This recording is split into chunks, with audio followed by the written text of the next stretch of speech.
ಈಗ ನೀವೆಲ್ಲ ಭಾಳ ಓಡ್ತಾ ಇದೆ. ಸದ್ಯಕ್ಕೆ BJPನಲ್ಲಿ ಪ್ರತಾಪ್ ಸಿಂಹನಿಗೆ ಪಾಪ ಕೈ ಕೊಟ್ಬಿಟ್ಟಿದ್ದಾರೆ. ಕಟೀಲ್ ಅವ್ರನ್ನ ಪಕ್ಷ ಕಟ್ಟಿದವ್ರನ್ನ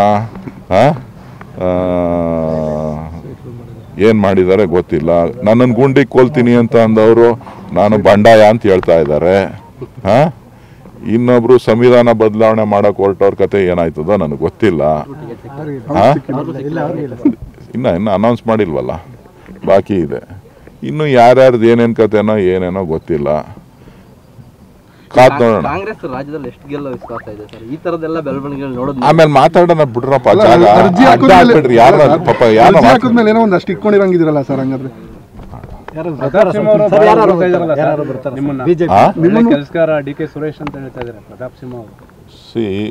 ಯಾರೇ ಕೆಲಸ ಮಾಡಲಿ ಅವರು ಕೂಡ ಸಾಕಷ್ಟು ವಿಚಾರಗಳಲ್ಲಿ ನನ್ನ ಜೊತೆ ಈ ಬೆಂಗಳೂರು ಮೈಸೂರು ರಸ್ತೆ ಮಾಡೋವಂಥ ವಿಚಾರದ ಸಂದರ್ಭದಲ್ಲಿ ನಾವು ಕೂಡ ಜೊತೆ ಸೇರಿ ಕೆಲಸ ಮಾಡಿದ್ದೀವಿ.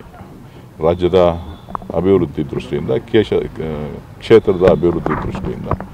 ಸೊ ಹಾಗಾಗಿ ನಾನು ಕೆಲಸ ಮಾಡುವಾಗ ಅವ್ರು ನನಗೆ ಸಹಕಾರ ಕೊಟ್ಟಿದ್ದಾರೆ. ಅವ್ರು ಕೆಲಸ ಮಾಡ್ಬೇಕಾದ್ರೆ ನನಗೆ ಸಹಕಾರ ಸಲಹೆಗಳನ್ನು ನಾನು ಅವ್ರು ಕೊಟ್ಟಿದ್ದೀನಿ, ನನಗೆ ಅವ್ರು ಕೊಟ್ಟಿದ್ದಾರೆ. ಸೊ ಹಾಗಾಗಿ ಒಂದು ವಿಶ್ವಾಸ, ಪಕ್ಷ ಬೇರೆ, ವಿಶ್ವಾಸ ಬೇರೆ.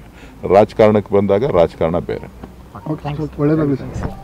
ಈಗ ನೀವೆಲ್ಲ ಭಾಳ ಓಡ್ತಾ ಇದೆ. ಸದ್ಯಕ್ಕೆ BJPನಲ್ಲಿ ಪ್ರತಾಪ್ ಸಿಂಹನಿಗೆ ಪಾಪ ಕೈ ಕೊಟ್ಬಿಟ್ಟಿದ್ದಾರೆ. ಕಟೀಲ್ ಅವ್ರನ್ನ ಪಕ್ಷ ಕಟ್ಟಿದವ್ರನ್ನ ಏನು ಮಾಡಿದ್ದಾರೆ ಗೊತ್ತಿಲ್ಲ. ನನ್ನನ್ನು ಗುಂಡಿಗೆ ಕೊಲ್ತೀನಿ ಅಂತ ಅಂದವರು ನಾನು ಬಂಡಾಯ ಅಂತ ಹೇಳ್ತಾ ಇದ್ದಾರೆ. ಇನ್ನೊಬ್ರು ಸಂವಿಧಾನ ಬದಲಾವಣೆ ಮಾಡಕ್ಕೆ ಹೊರಟವ್ರ ಕತೆ ಏನಾಯ್ತದೋ ನನಗೆ ಗೊತ್ತಿಲ್ಲ. ಇನ್ನು ಅನೌನ್ಸ್ ಮಾಡಿಲ್ವಲ್ಲ, ಬಾಕಿ ಇದೆ. ಇನ್ನು ಯಾರ್ಯಾರ್ದು ಏನೇನು ಕತೆನೋ ಏನೇನೋ ಗೊತ್ತಿಲ್ಲ. ಕಾದ್ ನೋಡೋಣ. ಕಾಂಗ್ರೆಸ್ ರಾಜ್ಯದಲ್ಲಿ ಎಷ್ಟು ಗೆಲ್ಲೋ ವಿಶ್ವಾಸ ಇದೆ ಸರ್? ಈ ತರದೆಲ್ಲ ಬೆಳವಣಿಗೆಗಳು ನೋಡೋದು ಆಮೇಲೆ ಮಾತಾಡೋಣ ಬಿಡ್ರಪ್ಪ. ಏನೋ ಒಂದಷ್ಟು ಇಟ್ಕೊಂಡಿರಂಗಿದಿರಲ್ಲ ಸರ್. ಹಂಗಾದ್ರೆ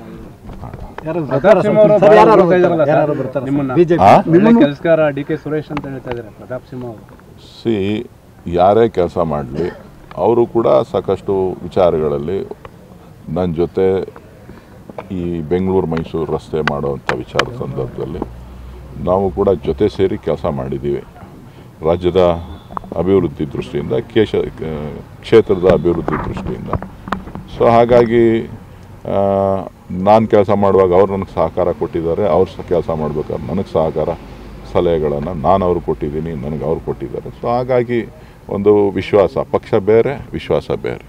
ರಾಜಕಾರಣಕ್ಕೆ ಬಂದಾಗ ರಾಜಕಾರಣ ಬೇರೆ. ಒಳ್ಳೆಯದಾಗಲಿ ಸರ್.